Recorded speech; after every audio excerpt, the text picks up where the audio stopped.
Pero el punto central en un culto cristiano debe ser la palabra de Dios. Y por eso, pues vamos a pedirle que el Señor hable, ¿no? Vamos a inclinar nuestro rostro. Padre, ayúdanos, Señor, necesitamos de tu palabra. Como el siervo que clama por las corrientes de las aguas, así clama por ti, oh Dios, el alma mía. Y tú dijiste a la samaritana que si te lo pidieras, si se lo pidiera a ti, tú le darías el agua viva. Y necesitamos de esa agua viva, Señor.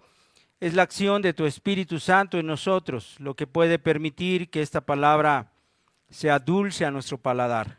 Que no haya otro deseo más que buscar, entender lo que tú tienes para nuestras vidas. Ayúdame, Señor, ya que yo acepto ser un siervo inútil. Y eres tú, Señor, el que mueves que tu palabra sea viva y eficaz. Da así, Padre, asistencia en este momento a cada uno de nosotros en Cristo Jesús. Amén.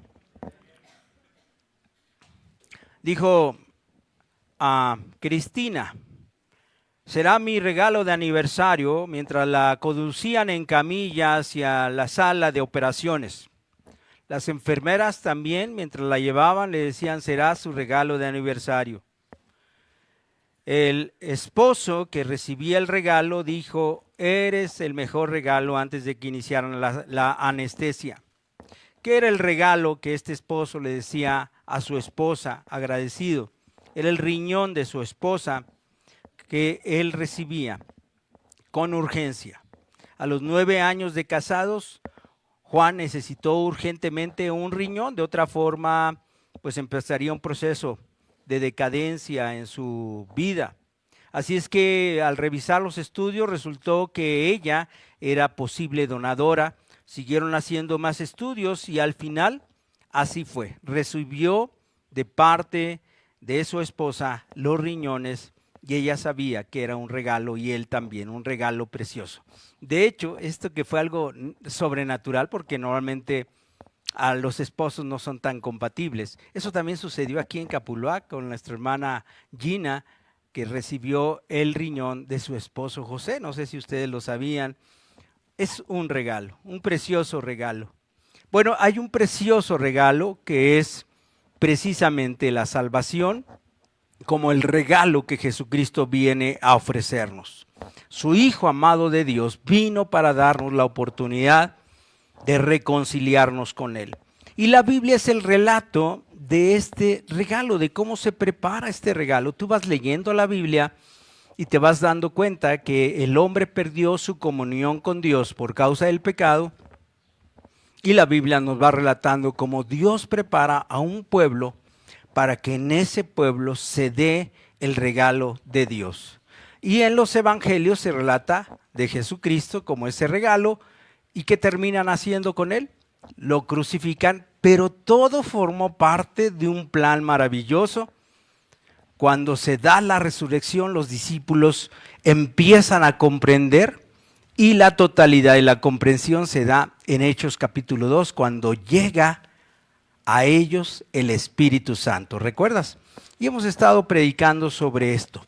Ya estamos en Hechos capítulo 10 y por favor, vamos a ver Hechos capítulo 10, porque este regalo que se está extendiendo desde Jerusalén, en territorio judío, más adelante en Samaria, en territorio mixto, como que judío y no judío, después vemos que se sigue extendiendo hasta que encontramos en Hechos 10 la definitiva de cómo se da el regalo, que no nada más es para los judíos, sino para los gentiles, para todo el mundo.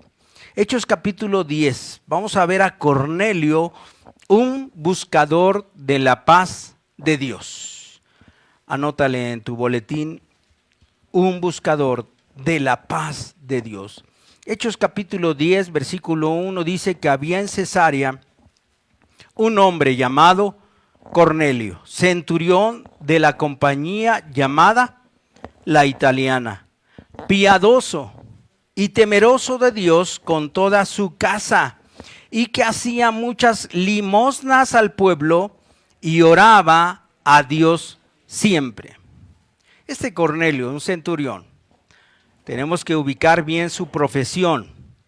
Él era militar. Él era militar de uno de los ejércitos más feroces que había en ese entonces en el planeta Tierra. Y gracias a esa ferocidad, Roma había conquistado prácticamente toda Europa, parte del Asia, Medio Oriente, África. Era realmente sorprendente cómo los centuriones que comandaban legiones podían hacer un ataque sin miramiento en función a las órdenes que recibían. Este Cornelio se estaba acercando al Dios de los judíos, al Dios Yahvé. De hecho, dice que les ayudaba. Hacía muchas limosnas al pueblo y oraba a Dios. ¿Cada cuándo? ¿Cuándo oraba? Siempre oraba. ¿Dónde habrá aprendido orar a este hombre romano? ¿Dónde habrá aprendido a orar? Como ubicado en esas secciones judías, seguramente ya para entonces había una traducción del hebreo al griego que se llama la Septuaginta, donde él habrá aprendido en los salmos, donde tú puedes ver cómo se ora a través de los salmos. Los salmos son oraciones. Y seguramente alguna de esta oración le había llegado, como yo espero a ti te haya llegado alguna de estas oraciones. Él como militar romano seguramente tenía varias muertes en su haber, varias muertes en su conciencia. Así es que como legionario, él como soldado que habrá pasado por esa ruta, él no podía tener esposa. Como ejército les prohibían al ejército tener esposa. Antes tenían que ganar grados para entonces ir beneficiándose. Ya como centurión podía tener esposa, pero mientras no tenía caso que les dieran vida familiar porque de esa manera eran más atroces, más feroces. Y este centurión, pues ya con casa, ya ubicado en Cesarea, ya con esposa e hijos, porque dice toda su casa. Algo había pasado que llegamos a este momento en que había una sed de su alma. ¿Dónde aparece esa sed de su alma? En los salmos hay varios salmos donde aparece esa sed de su alma, como el Salmo 42, ¿verdad? Como el venado que clama por las corrientes de las aguas, así clama por ti, oh Dios, el alma mía. Es este pecador que busca a Dios, que reconoce que es indigno de buscarle. Como el publicano, ¿te acuerdas? Que buscaba acercarse al templo, pero no se acercaba y solo decía, ten misericordia de mí. Algo había pasado en la vida de Cornelio que estaba necesitado de esa búsqueda, de esa paz, y por eso había emprendido un camino religioso. Y allí en Cesarea pues había unas comunidades judías donde él se acercaba de una forma u otra a este mundo donde estaba gobernado por el Dios Yahvé. Porque los romanos tenían multitud de dioses, los griegos y todas las demás culturas alrededor tenían muchos dioses, pero aquí tenía en los judíos al Dios único, al Dios Yahvé. Así es que esta vida de Cornelio nos prueba que Dios busca almas sinceras que están queriendo llenar su vacío interior, que no quieren vivir con miedo, que no quieren vivir con nerviosismo, que no quieren vivir agitados, que no quieren dañar a los suyos, que quieren hacer bien las cosas. Y llega un momento en que dice, Señor, quiero buscar esa paz que tú ofreces. Su actitud hacia la divinidad le lleva a hacer que diga ahí que era temeroso de Dios. ¿Sí dice ahí temeroso de Dios? ¿En qué versículo lo dice? Cornelio buscaba a Jehová sinceramente, buscaba llenar el vacío del alma, oraba a Dios siempre estaba orando. Su disposición mental a insistir que la paz de Dios llegara a su vida y la protección se derramara sobre él y sobre los suyos. Dice toda su casa. ¿Dónde dice toda su casa? ¿En qué versículo? En el 2. Cornelio, como líder en su legión, gobernaba multitud de ejércitos. Pero algo pasaba también, que aparte de gobernar afuera, gobernaba al interior su casa. Dios le había dado la sabiduría para que también los suyos siguieran al Dios que él estaba buscando, porque dice toda su casa estaba en esa búsqueda. Padres, líderes en su casa, cuán importante que Dios nos dé sabiduría para que toda nuestra casa busque al Señor. Que sea así, Señor, danos esa oportunidad. Tenemos que orar, líderes. Estoy hablando hombres y mujeres, Tenemos que estar orando porque suceda eso.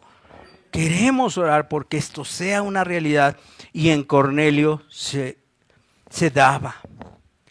En ese tiempo, en ese momento, cuando se estaba extendiendo el evangelio, versículo 3 dice que vio claramente en una visión, en una hora del día, que un ángel de Dios entraba donde él estaba y le decía: Cornelio, Cornelio.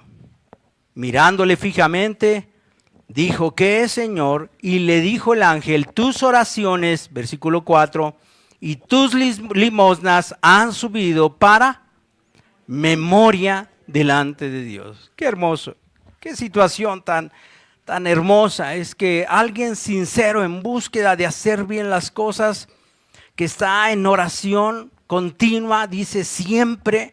¿Cuántos años llevaría en esa oración? No se sabe, pero ya era notorio que él por mucho tiempo había estado sirviendo a los judíos.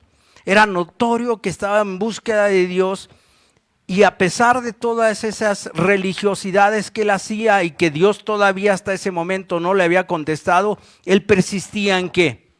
En orar, en solicitar, en estar buscando la presencia de Dios. Y ahí es cuando el ángel aparece. Cuando un ángel del Señor. Los ángeles tienen un interés activo en nuestra salvación. Repite conmigo: los ángeles tienen un interés activo en nuestra salvación. Fíjate, no están interesados los ángeles por ellos mismos, porque ellos no han pecado nunca y por consiguiente no necesitan de algún perdón, porque ellos nunca han estado desviados. Tampoco están interesados porque ese evangelio y ese perdón llegue a los ángeles caídos. Sí sabes que hay un grupo de ángeles que se fue con las huestes satánicas y que están ahí sirviendo como demonios de Satanás. Los ángeles saben que ellos, de parte de Dios, no hay perdón. Ellos lo saben, así es que tampoco por ellos. Los ángeles se interesan de manera profunda en el evangelio de Jesucristo porque observan el tremendo interés que tiene Dios por los hombres. Por eso les importa a ellos, porque a ellos les importa lo que le importa a Dios. La preocupación de Dios es su preocupación.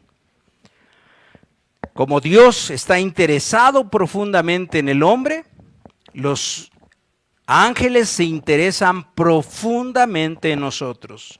Ellos están llenos del amor de Dios hacia nuestras vidas. Son espíritus puros que aman a Dios, se aman a sí mismos y aman a los demás.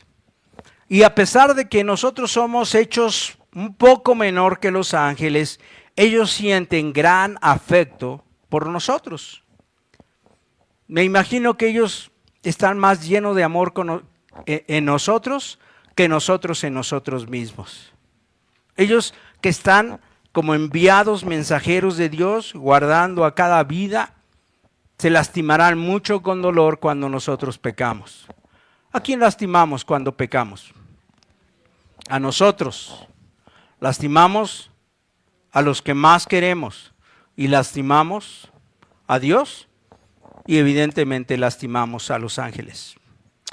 Para ellos nosotros somos sus hermanos menores.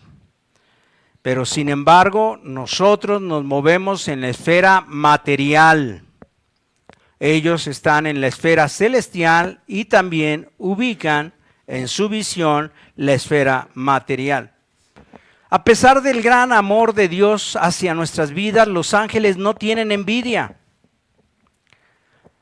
ni nos odian por causa de nuestra insensatez, de nuestras faltas, de nuestros tremendos y obvios pecados que cometemos. Es más, yo creo que aún se sorprenden de lo que nosotros hacemos. ¿Te acuerdas cuando María, la que fue a buscar a Jesús, el cuerpo de Jesús, que llevaba las cosas para hacer lo que es común hacer con los cuerpos, y vio abierto el sepulcro y no vio que hubiera cuerpo? ¿Qué estaba haciendo? Llorando. Y un ángel sorprendido le dice: mujer, ¿por qué lloras? Y evidentemente el ángel decía: pues no hay nada que llorar, pues ya Jesús les había dicho que habría de resucitar. ¿Por qué estás llorando? Hermanos, los ángeles se deben de asombrar demasiado por nosotros, por nuestra causa, y deben pensar que somos las criaturas más extrañas que pueden existir. Y sin embargo, los ángeles nos aman, a pesar de las extrañas. ¿Quieres prender este ventilador, por favor? Nos aman a pesar de que como cristianos nosotros actuamos como si no hubiera tantas promesas derramadas en aquel que busca a Dios. Ellos son pacientes con nosotros, son guardianes en nuestras horas oscuras, son guías angelicales, y ellos serán compañeros nuestros en la muerte, porque nos acompañarán a las moradas celestiales. Es más, ellos seguramente cuando estemos allá en su presencia y nosotros veamos cara a cara, como en un espejo, nuestras situaciones de vida, querrán escuchar cómo nos asombramos. Y allí estabas tú cuando yo estaba en esta situación tan difícil. Allí estaba el Señor y la hueste de ángeles acampando. Pero también, evidentemente, buscarán borrar nuestras lágrimas cuando aparezca en ese espejo, cuando nosotros pecábamos pensando que nadie nos veía, cuando había una hueste, una multitud de testigos viendo lo que nosotros hacíamos, pensando que nadie nos veía. Y nosotros estaremos lamentándonos y los ángeles estarán borrando nuestras lágrimas, porque ya estamos a los pies del Señor. Así es que este ángel aparece. Y entonces le señala una serie de instrucciones, y en las instrucciones está que mandara a traer a Pedro. ¿Mandara a traer a quién? A Pedro. ¿En qué versículo está eso? ¿Dónde lo encuentras? ¿En qué versículo está?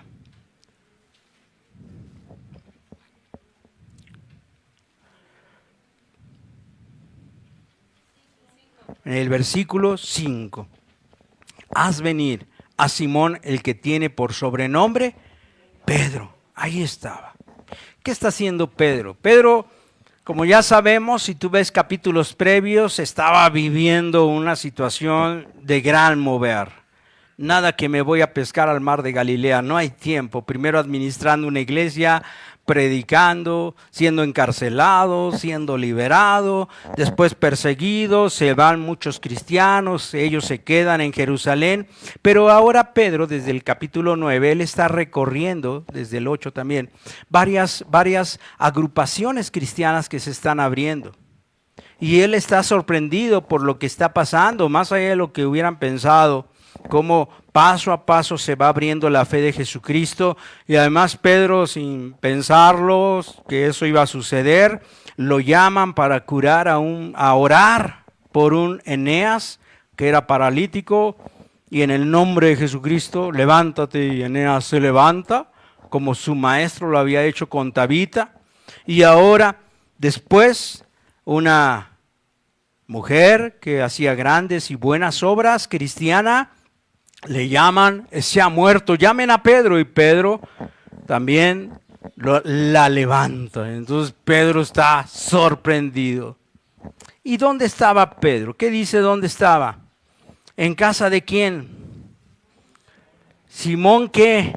El curtidor. ¿Qué es un curtidor?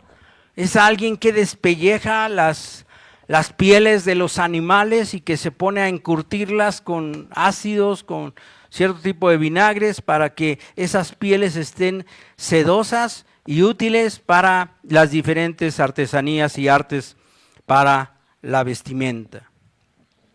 Así es que Pedro, y esa es otra sorpresa, que esté en casa del curtidor, porque si algo los judíos tenían claro es que estaba claramente identificado que no estarás cerca de cadáveres.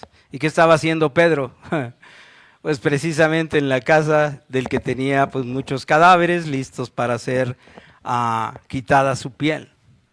Y esa sorpresa en la que él mismo se ve envuelto de cosas nuevas que están pasando con él, pues está ahí presente esa sorpresa porque él está involucrado en lo que está haciendo Dios en su iglesia.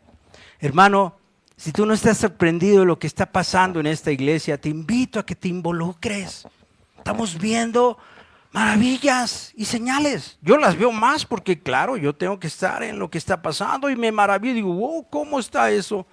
¿Cómo ahora que alguien estaba en alcoholismo, drogadicción, ajeno a la vida de Dios, ahora está cantando la palabra de Dios? ¿Cómo es que está pasando eso? Y más cosas estamos viendo. Matrimonios quebrantados a un paso de disolverse y sin embargo Dios los levanta. Hermano, tú no te vas a dar cuenta si no estás cerca de donde está obrando Dios, si no te involucras con lo que está pasando en la iglesia. Involúcrate y maravíllate, sorpréndete. Y di qué está pasando. Y Pedro estaba en ese mover y la iglesia estaba viendo lo que estaba pasando. Así es que Pedro subió a la azotea para orar. ¿Dónde lo dice eso? ¿Dónde está que él subió mientras Pedro subió a la descendencia? Versículo 9, última parte. Pedro subió a la azotea para orar cerca de la hora sexta.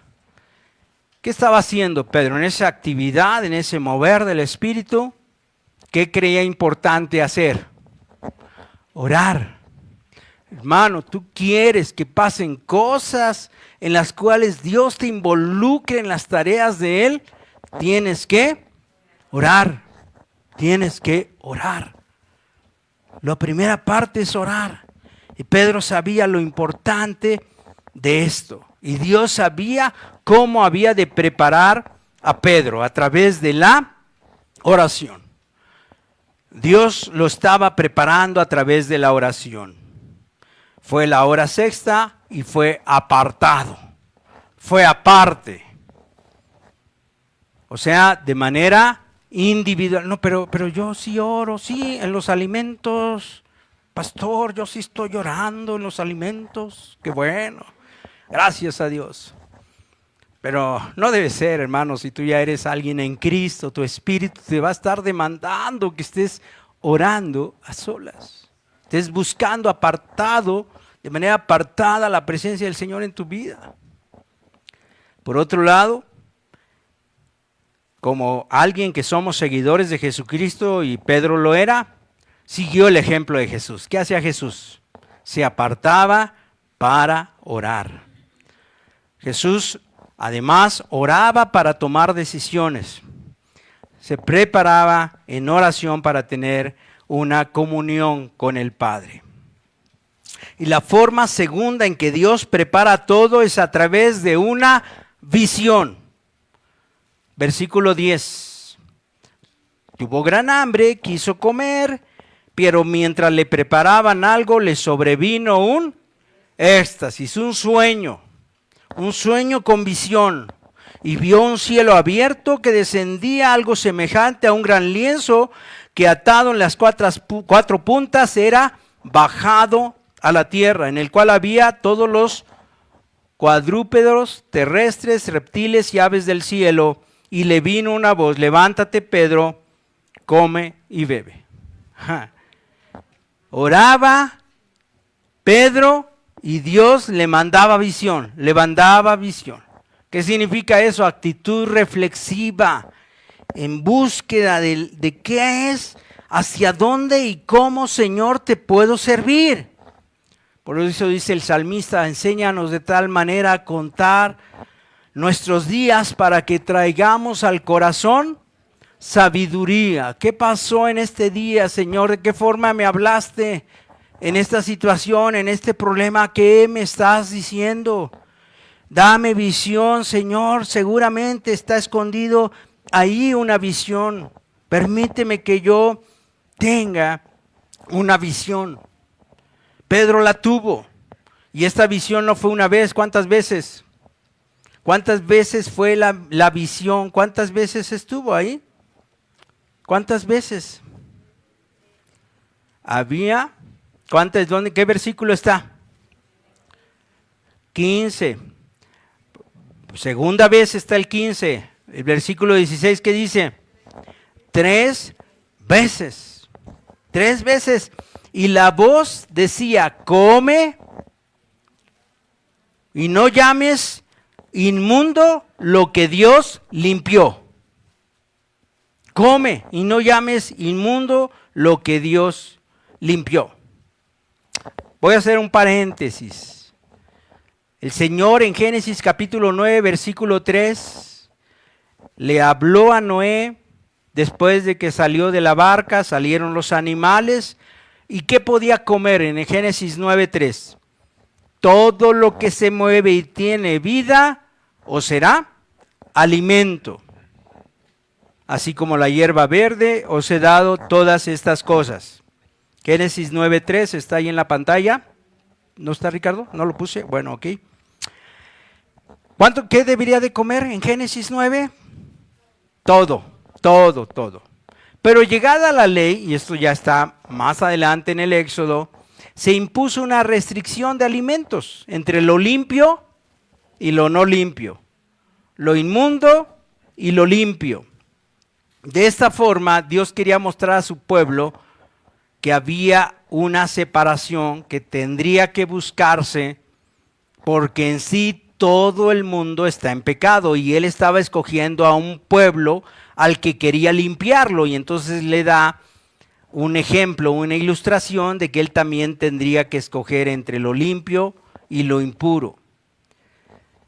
Y de esa manera, pues esta separación fueron las formas en que Dios estructuró la ley.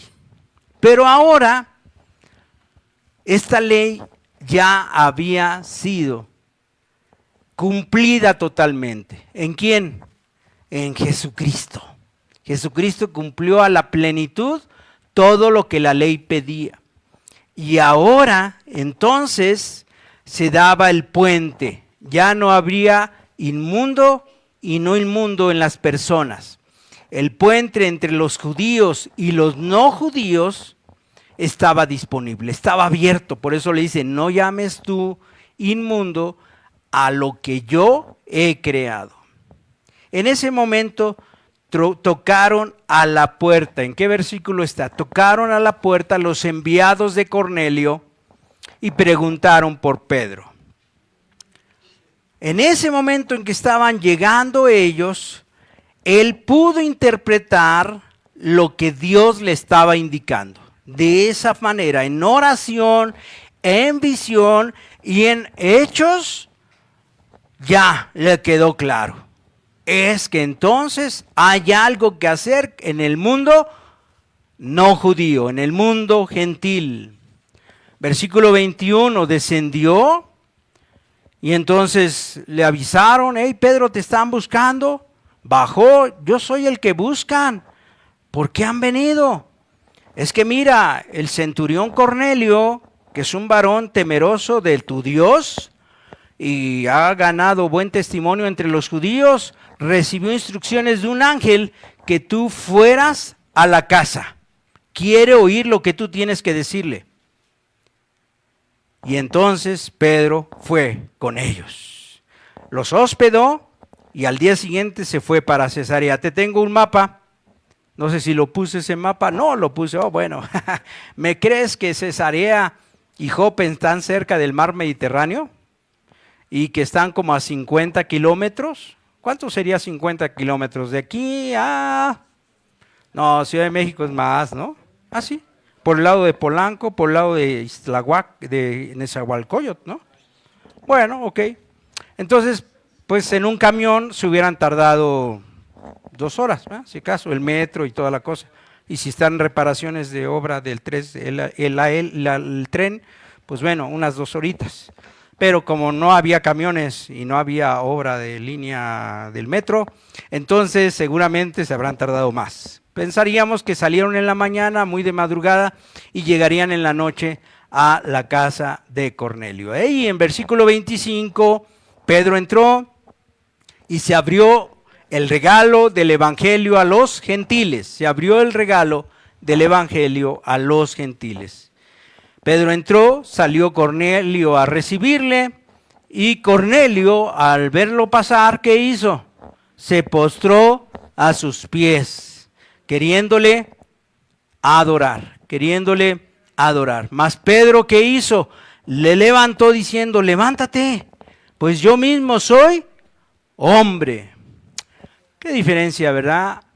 La manera en que Pedro actuó con tanta claridad de que él era solo un hombre, cuando hay lamentable toda una jerarquía religiosa que está buscando que los demás se le inclinen a ellos. Es toda una jerarquía que está buscando que se le incline. ¿Sí sabes cómo se acercan al Papa? ¿Ah? Inclinándose, arrodillándose, y él está nada más así extendiendo. Es más, eso me pasó en alguna ocasión que me acerqué porque estábamos inaugurando un negocio. Yo era entonces un amigo nada más, y llega un señor con una cobertura negra así, serio, nada más extendiendo su brazo para que todos ahí se la besaran. Y ahí están todos ahí. Y me extendió su brazo y se fue, le siguió ahí. ¿Verdad? Qué diferencia enorme con Pedro, ¿verdad? Que para nada estaría en esa posición. Si ni aún los ángeles admiten reverencias, Apocalipsis 19:10, Apocalipsis 22:8.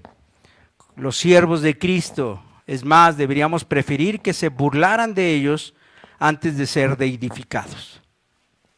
Es preferible eso. Así es que alabo a Dios a aquellos que no me ven con valor, porque ciertamente soy un necio, no tengo nada que ver con lo que es el Espíritu de Dios. Y así debemos de vernos nosotros, como personas que en realidad no valemos. Que pase, que se entienda que el tesoro de lo que tenemos no está sino en vasos de barro, para que así se estime más el tesoro que nosotros mismos. Nosotros todos sabemos bien cómo es que Dios había formado a Pedro en base a su historial de pecado, ¿verdad? ¿Pedro tenía un historial de pecado? Pues nos lo muestra el mismo Evangelio, y él había conocido y reconocido su situación de siervo indigno, siervo inútil. Cuando entra, Pedro le dice: vosotros sabéis cuán abominable, versículo 28, es para un varón judío juntarse a un extranjero. Pero Dios me ha mostrado que ningún hombre llame común o inmundo. Cornelio se debe haber estado frotando. Pedro, es judío. Yo a los judíos pues les doy muchas buenas obras, y sin embargo ellos nunca han admitido que pasen a mi casa. Es más, los judíos, los de la sinagoga, pues nada más de lejecitos, porque para ellos se contaminan con alguien como yo. Y bueno, a ver si Pedro quiere pasar, pero si no, pues estoy listo para sacar unas sillitas y a ver si desde lejos nos da. Porque los judíos y los gentiles no convivían, era parte de una prescripción de no convivencia con el pueblo gentil. Entonces Pedro le dice: ustedes saben que esto que estoy haciendo pues es algo fuera de mi cultura. ¿Es algo fuera de qué? De mi cultura. Esto no entra en mí, nunca lo había hecho. Ustedes saben que es algo raro que pase esto. Yo hablo arameo, ellos hablarían griego, y mi griego no es tan bueno. Había alguien que me tradujera, por favor. Y bueno, ya se empiezan a platicar. Y entonces ahí dice: pero ¿saben qué? Mis prejuicios me los ha quitado Dios. Versículo 34, en verdad comprendo que Dios no hace acepción de personas, sino que en toda nación se agrada del que le teme y hace justicia. Y déjenme decirles algo. Dios envió mensaje a los hijos de Israel y nos anunció el evangelio de la paz por medio de Jesucristo. Él llegó a nuestras vidas. Yo lo conocí, yo lo vi.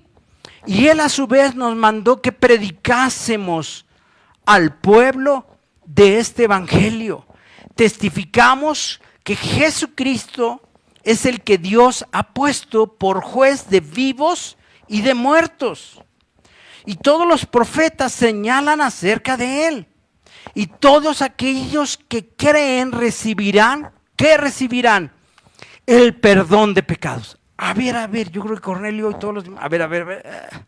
Nosotros recibimos el perdón de pecados por medio de la religiosidad y los sacrificios y las ofrendas que hacemos. ¿Qué nos estás diciendo?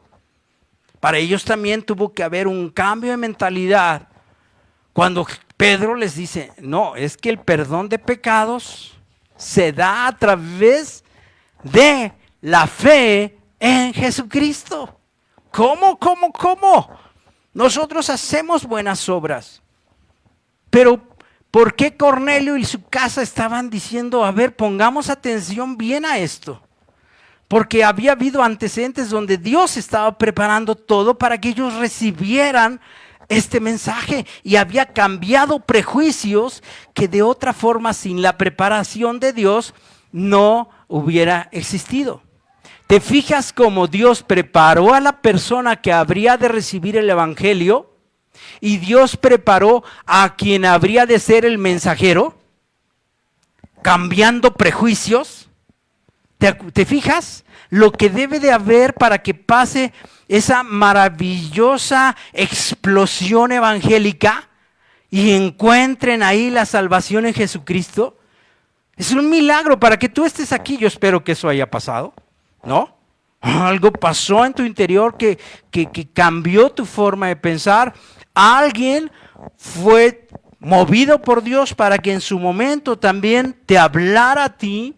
Y en su momento se dio entonces esta magnífica experiencia.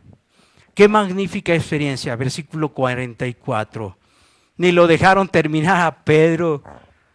Es que Jesucristo, y entonces él vino y de repente, aleluya, gloria a Dios. El Espíritu Santo cayó sobre todos los que oían el discurso. Y aún los fieles que estaban ahí con Pedro de la circuncisión, judíos, quedaron maravillados porque se estaba derramando el Espíritu Santo en ellos. ¿Qué estaban viendo? Aleluya, gloria a Dios. Y de repente en griego, y de repente lo hablaban en el hebreo, y de repente oye, están hablando hebreo y están maravillándose de Dios y están diciendo aleluya, Jesucristo, sálvame, Jesucristo, cámbiame, Jesucristo, perdóname, Padre, te alabo por lo que está pasando, gracias, yo estoy experimentando ese perdón. Algo estaba pasando y dijeron, wow, esto que pasó en Hechos 2, ahora está pasando en Hechos capítulo 10.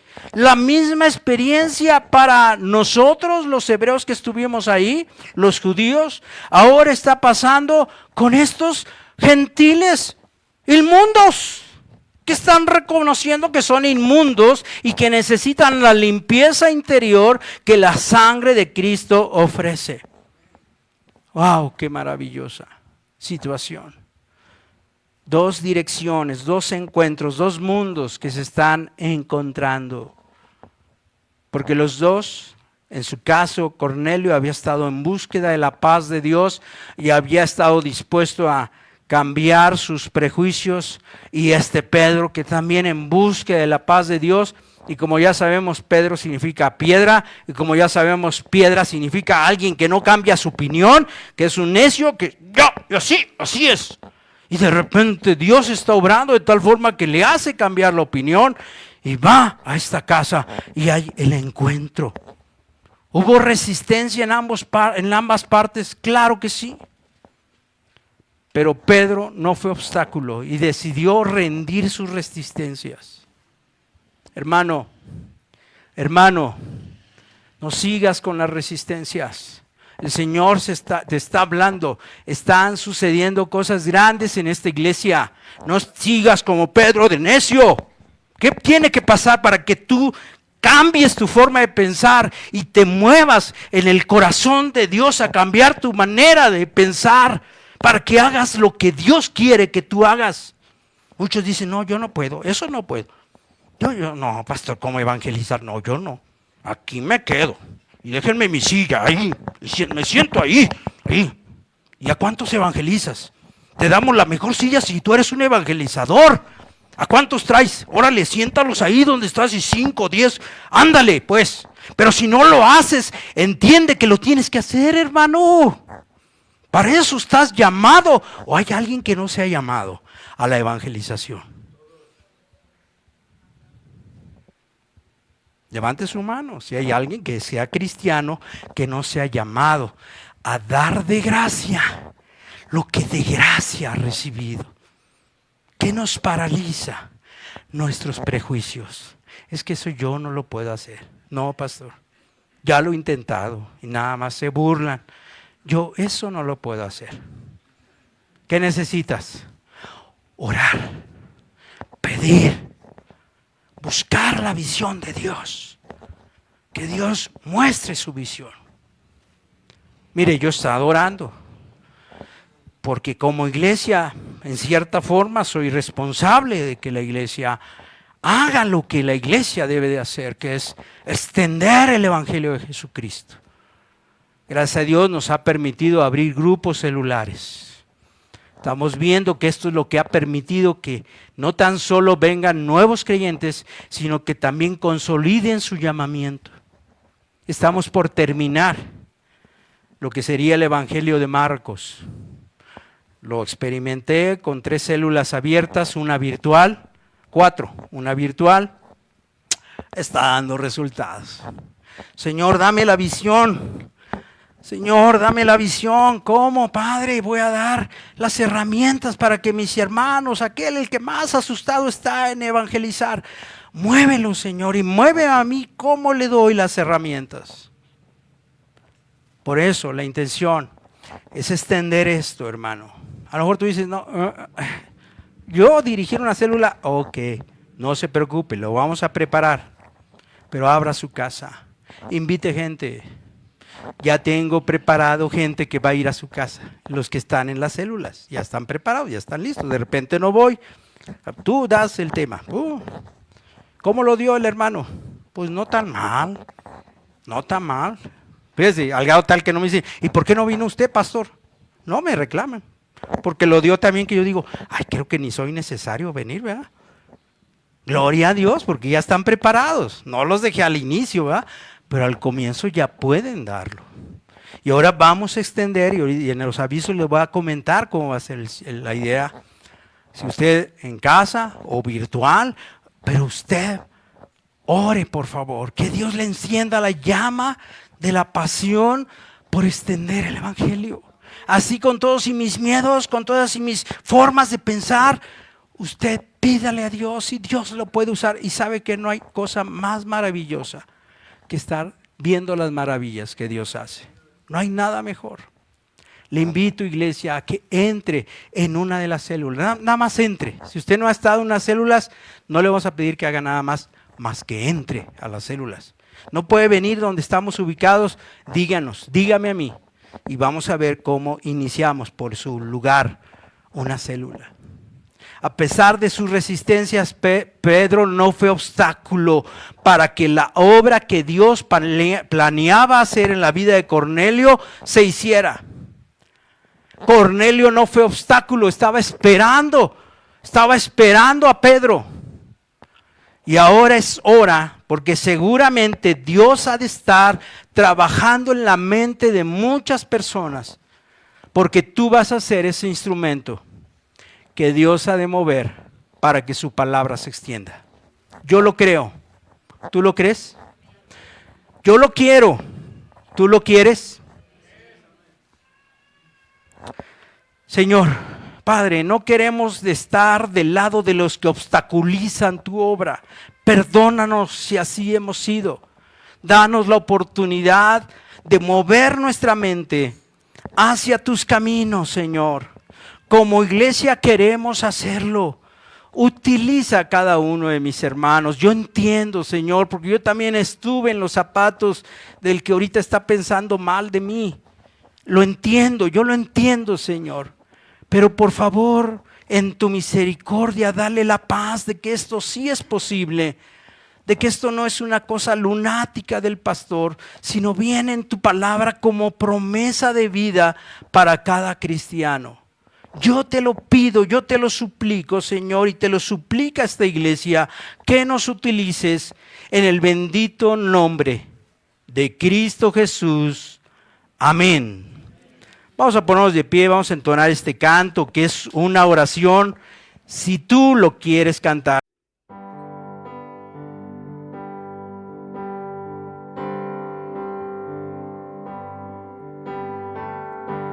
La mies es mucha, hay gran necesidad y pocos obreros al campo van. Hoy muchos se pierden, viven sin dirección, vagan como ovejas sin pastor.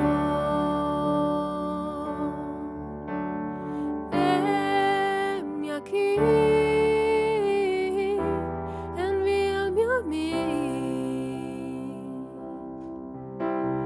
Heme aquí, envíame a mí. Yo iré por aquellos que vagan sin ti. Heme aquí.